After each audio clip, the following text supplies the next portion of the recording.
Alright, this is going to be a three-part video on hardtack. So far I've put 2 cups of regular baking flour, and it was a quarter of a teaspoon to a half a teaspoon of salt, so I cut it right down the middle, did 3/4 of a teaspoon. It calls for a half to 3/4 of a cup of water.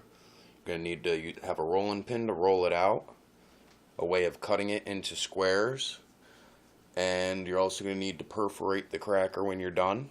We'll work on all that in our separate videos, but for now, I'm going to take this, I'm going to add my water in. For the sake of only having one hand to do it, we're going to stir everything right in by hand.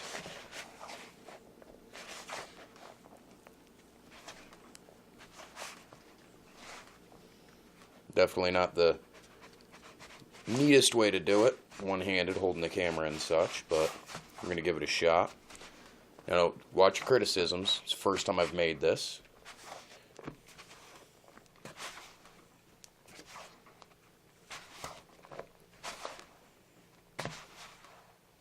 From what I understand, you just keep mixing until it's all doughy.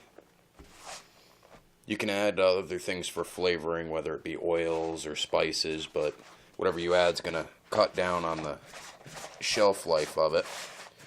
This recipe I had looked up, I believe it was the Atlanta Institute's variation, and it's supposed to have a shelf life of an extremely long time. They say they have somewhere in Georgia, I believe it was, in a museum, there's actually a 150-year-old piece of hardtack that they say is still completely edible. Can't imagine that tastes very good, but hardtack wasn't necessarily made for the taste. By the looks of what we got here, thinking we got about the right mix of everything.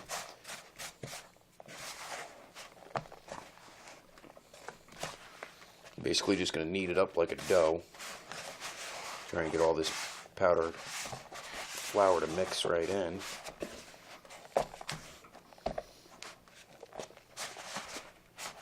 Try and get this done before my wife gets home and starts making noise ruining my video.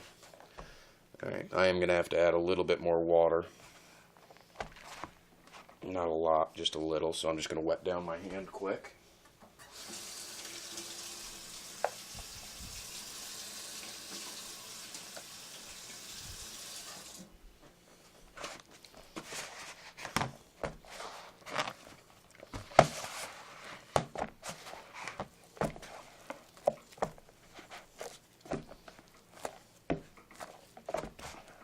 Now it's gotten a little doughy.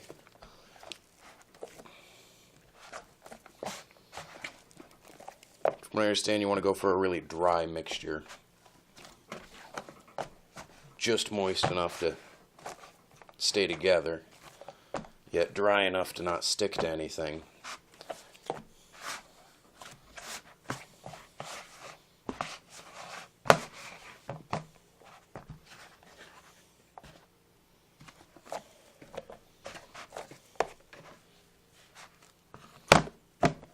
Alright, now, toss that aside.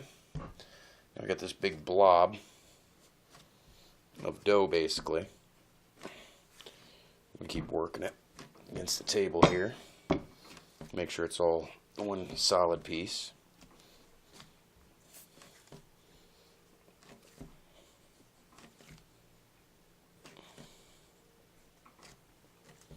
Now, I got my solid piece of dough, or dough type substance here.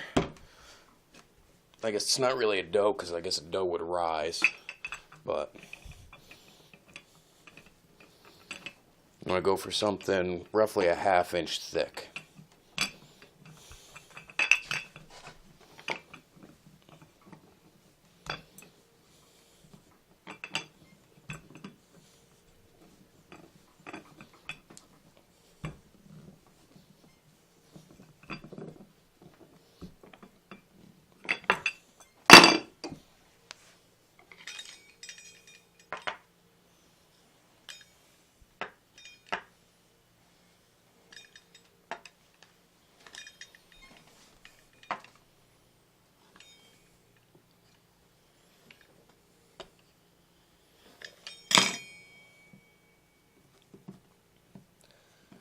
Take my extra pieces and work those out again.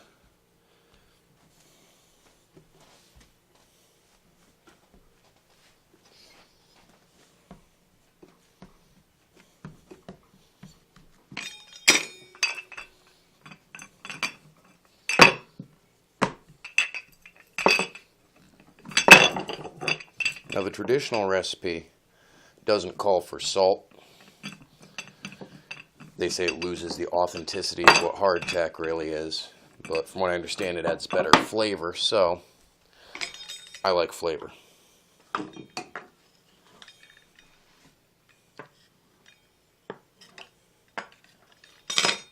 And these extra little pieces I'm just going to go and toss out. There's probably enough there for one more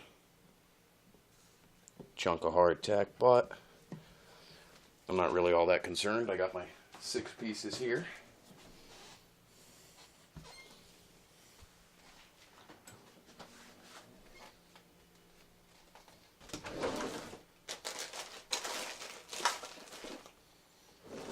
Now I'm going to proceed to poking holes.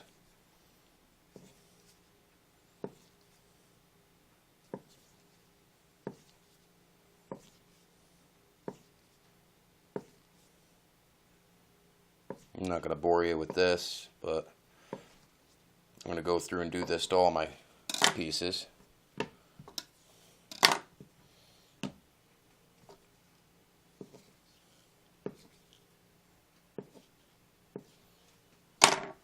And then we need to put our oven up, 375, thereabouts. And we'll get back to this after they come out of the oven. Use an ungreased pan. I'm actually going to use a stone. Hopefully this will hurry up the cooking time a little bit. We'll get to that in a few minutes.